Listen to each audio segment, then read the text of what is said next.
On accueille sur ce plateau Sébastien Chenu, député du Nord, vice-président de l'Assemblée du Rassemblement national. Merci d'être avec nous ce matin, Sébastien Chenu. Vous avez entendu Sophie Binet et Jean-Luc Mélenchon également. Je le rappelle, dans un meeting hier à Angers, le leader de la France Insoumise qui s'est attaqué aux ultra-riches, il a déclaré, je le cite, il est immoral d'être milliardaire. La secrétaire générale de la CGT, chez nos confrères de TF1 il y a quelques secondes, a fustigé l'attitude de Donald Trump avec les milliardaires. L'attitude aussi de Bernard Arnault d'être allé à l'investiture de Donald Trump à Washington. Elle n'a pas infirmé une éventuelle alliance entre le RN et les ultra-riches.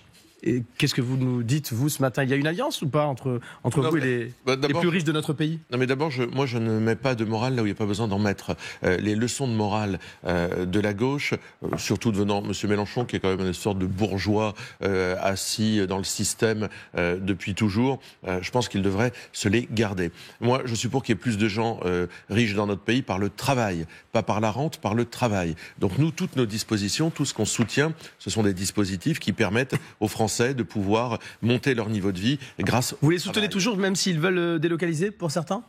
Ah non, mais moi je ne soutiens pas les délocalisations. Je vous dis que nous, notre disposition, elle vise à une chose, c'est que les Français vivent mieux de leur travail et puissent s'enrichir ou vivre mieux grâce à leur travail. Pas la rente, pas la délocalisation, ça ce sont les entreprises. Effectivement, nous avons des propositions qui visent à Est-ce que le niveau de fiscalité, aller chercher l'argent de la rente. Le niveau de fiscalité est-il au bon niveau aujourd'hui en France? Vous avez raison, c'est une vraie question. Moi je pense qu'on prélève... Pour les entreprises, pardon. Mais, il est évidemment... Alors après, il y a des entreprises vertueuses, pas vertueuses, on peut adapter. Mais grosso modo, je pense qu'en France, on prélève beaucoup, on redistribue mal et on ouvre des guichets. Et ça ne fait pas une politique économique. Et le fait de prélever beaucoup, de mal redistribuer, d'ouvrir des guichets, les chèques, vous avez démontré ça, vous avez montré aussi un exemple, par exemple, avec Engie, c'est très coûteux pour les finances publiques. Donc je pense qu'effectivement, il faut donner de l'oxygène, notamment aux PME, TPE, ce sont elles qui créent de l'emploi. Il faut aller chercher l'argent de la rente à travers une fiscalité adaptée. Nous le faisons. Il faut demander des efforts aux grands groupes lorsqu'ils font des surprofits. Nous le demandons. Mais pour le reste... Juste une question. Monsieur Arnault, LVMH, c'est le premier contribuable de France. Est-ce qu'il faut l'encourager à rester en France? Bien sûr, enfin, il y a 116, je crois. Non, mais sans cesse les désigner, vous voyez, comme...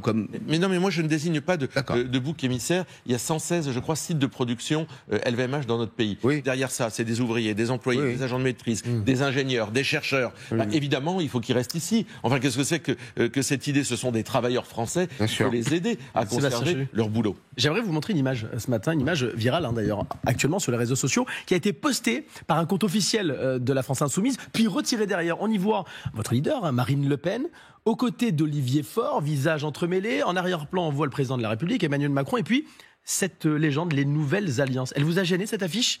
Non, d'abord, je pense que M. Faure devrait... Ça ne vous dérange pas d'être... Non, mais M. Faure devrait être côte avec le PS. C'est bien d'être à côté de la leader française la plus populaire. Marine Le Pen, c'est la leader politique française la plus populaire. Pour M. Faure, je pense que c'est valorisant. Et c'est bien pour Marine Le Pen d'être aux côtés d'Olivier Faure sur cette affiche ? Ça compte pas, enfin, Olivier Faure... Oui, mais est-ce que ça participe pas à une forme de confusion ? Non, je vais terminer mon propos. La réalité, c'est que tout ça, c'est de l'hypocrisie. Monsieur Mélenchon et Monsieur Faure se retrouveront, et probablement plus vite que prévu, aux élections municipales pour sauver des villes ensemble, pour sauver des élus ensemble. Ils ont besoin l'un de l'autre. C'est pas ce qui est en train de se dessiner. On voit bien qu'on a une explosion du nouveau Front populaire. Mais ça ne fonctionne que s'il y a une dissolution. S'il n'y a pas de dissolution, il n'y aura pas ces questions-là sur la table immédiatement. Ils se reformeront. Ils n'en ont rien à faire des programmes. Ils n'en ont rien à faire des idées. Ils nous l'ont démontré. Quel rapport y a-t-il entre des socialistes, d'honnêtes sociodémocrates, des gens comme Bernard Cazeneuve, François Hollande, etc., et puis l'extrême gauche la plus vulgaire et la plus bruyante comme Louis Boyard ou Madame Obono. Et en fait, en réalité, ils ne partagent rien. Ils ont su s'associer. Ils ont même été soutenus par M. Attal. Ils se retrouveront. Oui, mais c'est du cinéma. Mais Sébastien Chenu, pourquoi vous avez fait comme le PS finalement? Ne pas avoir voté la censure? Non, mais on n'a pas fait. Vous vous êtes retrouvés là? Non, on n'a pas fait comme le PS. Alors après, se pose la question du budget. Et je veux bien qu'on y vienne. La question qu'on s'est posée, d'abord, on ne pouvait pas faire tomber. Le PS ne votant pas, de toute façon, le budget contre lequel nous nous sommes positionnés, on est contre ce budget, mauvais budget, on peut en reparler. Le PS ne votant pas, de toute façon, ça ça ne tombait pas. Mais vous auriez pu choisir symboliquement de voter la censure contre ce budget, même si ça n'entraînait pas. On l'a voté, on a fait tomber le gouvernement Barnier. Ça ne nous fait pas peur, le moins qu'on puisse dire. La question qu'on s'est posée, en écoutant les Français, en entendant ce qu'ils nous disent, en revenant aussi de toutes nos séances de vœux au mois de janvier, où les maires demandaient beaucoup de stabilité. On vous a reproché pendant les dernières séances de vœux d'avoir voté la censure au mois de décembre ? Pas du tout, les gens ont compris cette séquence. Mais la question qui se pose, c'est est-ce que si ce gouvernement tombe demain, le gouvernement de François Bayrou, par qui sera-t-il remplacé ? Par un Bayrou bis, par un Barnier bis, par quelqu'un du bloc central, qui produira, parce que c'est la même logique et les mêmes politiques, le même type de budget. Donc en réalité, remplacer ce gouvernement par un de ses jumeaux et perdre 3 mois de nouveau, c'est en fait gagner en incertitude. Mais c'est intéressant, ça veut dire faire sauter le gouvernement quand on peut dissoudre. Vous croyez plus du tout à une présidentielle anticipée ?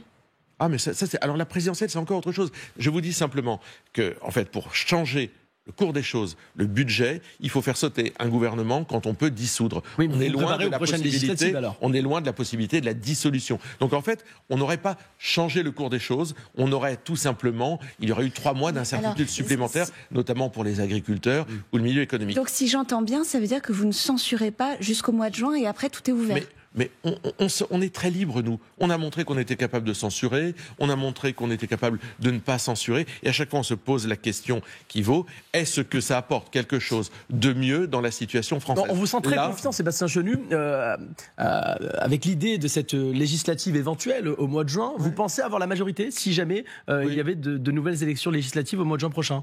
Oui, la réponse est oui. Alors que vous ne l'avez pas eu là. Oui, nous pensons que les Français ont compris la nécessité d'avoir une majorité à l'Assemblée nationale pour des choix clairs et de ne plus se faire piéger par les désistements Attal, LR pour l'extrême gauche et inversement. Et pourtant, si on regarde les résultats des législatives partielles, si on regarde les résultats de la municipale partielle, alors ça ne fait pas un sondage, ça ne fait pas une projection, et ça donne une petite photographie. Là, on a l'impression qu'il y a une forme de réveil des LR. Est-ce que ça vous inquiète, ça ? Non, pas vraiment. J'appellerais pas ça un réveil des LR, dans aucun cas de figure d'ailleurs. La réalité, c'est qu'une partielle avec très peu de participation dans des endroits qui sont très particuliers, à Boulogne-Billancourt, où nous sommes aujourd'hui, ne ressemble pas vraiment à la France. En tout cas, moi qui suis élu de Denain, je ne pense pas pouvoir faire une extrapolation d'un résultat électoral à Boulogne-Billancourt. Il y a une élection en ce moment, ou même à Villeneuve-Saint-Georges, en banlieue parisienne, où la France insoumise d'ailleurs était haute. Parce que tout le monde se réjouit, on est très content que le Boyard ait été battu, mais enfin, la France insoumise était haute tout de même. Donc je pense qu'il faut garder une mesure. En revanche, la question de la présidentielle... Moins haute que LR. Oui, puisqu'ils ont été battus. En substance. Mais la présidentielle, en réalité, c'est le choix d'Emmanuel Macron à un moment de se dire est-ce que je suis encore capable de donner un cap à ce pays et d'aller au bout de grandes réformes pour mon pays. La réponse, vous l'entendez dans la bouche de ses soutiens. Vous l'entendez chez Bernard Arnault, chez Alain Minc, chez ces gens qui l'ont soutenu en premier. Emmanuel Macron n'est plus notre candidat. Nous ne misons plus sur lui. Emmanuel Macron, nous n'avons plus confiance en lui. Ce sont ses amis qui vont le dézinguer. Mais il peut François Clémenceau, Sébastien Chenu, vous avez vu et entendu tous les commentaires depuis hier, avant-hier, sur les décrets présidentiels du président Trump au sujet de l'immigration et notamment les résultats obtenus par son ministre des Affaires étrangères, Marco Rubio, qui était en tournée en Amérique centrale. Est-ce que, selon vous, expulser les immigrés vers Guantanamo, délocaliser le système d'expulsion au Guatemala, ou même sous-traiter l'incarcération des délinquants les plus dangereux au Salvador, est-ce que ça vous inspire ? Est-ce que vous pensez que c'est un bon exemple pour les Français, les Européens ? Non, ce qui est intéressant chez Donald Trump, c'est que lorsqu'il dit quelque chose, il l'applique. Il a promis ça aux Américains, il a été élu, il l'applique. Et je pense que ce volontarisme politique dit quelque chose là où chez nous, on a l'impression qu'on ne peut plus rien faire, c'est la faute de l'Europe, c'est la faute du voisin, c'est la faute de pas de majorité, le système est bloqué. En réalité, il n'y a pas de volontarisme politique, bien souvent. Donc Donald Trump, il envoie un message, celui du volontarisme politique. Pour le reste, la politique qui est menée aux États-Unis n'est pas la politique que nous souhaitons mener en France. Les enjeux ne sont pas les mêmes, les cultures ne sont pas les mêmes, les attentes ne sont pas les mêmes, le rapport aux libertés n'est pas le même aux États-Unis, liberté individuelle, liberté économique, n'est pas le même qu'en France. Le poids du religieux aux États-Unis n'est pas le même qu'en France. Donc, je veux dire, c'est pas comparable. Gardons-nous, en revanche, la volonté de lutter contre l'immigration et l'immigration clandestine en particulier, effectivement, est intéressante. Moi, je pense que Donald Trump se saisit du problème, met tous les moyens en œuvre. Encore une fois, ce n'est pas un modèle, ce n'est pas forcément ce que nous ferions, nous, ici, de cette façon-là. Nous avons d'autres propositions, mais il s'attaque à ce chantier, là où en France, personne s'est attaqué. Avec des gestes très dissuasifs. C'est-à-dire, si vous voulez venir chez nous, regardez ce qui va vous arriver. Oui, je pense qu'il s'attaque au problème de l'immigration avec la subtilité qu'on lui connaît. Donc voilà, nous on souhaite... Et qui nous fait défaut ? Ah bah oui, c'est moins qu'on puisse dire. Nous ici, quand vous voyez où on en est dans les chiffres sur l'immigration et où on en est dans nos politiques d'assimilation, oui, je pense qu'on n'a pas de leçon à donner. Ça fait 30 ans que nos gouvernants ont abandonné la partie. Monsieur Retailleau peut faire des moulinets. Il en fera, je crois, sur votre antenne, sur vos antennes ce soir, du moulinet du bras. La réalité, c'est que la situation en matière migratoire n'a jamais été aussi dégradée. Il n'y a pas des progrès avec Bruno Retailleau. Vous pourriez quand même lui reconnaître une forme de volontarisme qui, comme dit François, qui manquait quand même, non ? Dernier mot, Sébastien Chenu, allez-y. Oui, mais il est dans un système qui l'empêche, en tous les cas, même s'il en avait la volonté, d'aller jusqu'au bout. Il a choisi de se mettre sous la tutelle du PS, sous la tutelle de la Macronie, et on voit bien qu'il ne réglera pas le problème migratoire. Il prend quelques décrets, c'est-à-dire là où il a une marge de manœuvre très faible, mais il ne règle pas le problème de fond. Merci Sébastien Chenu d'être venu ce matin dans le 6-9 sur LCI.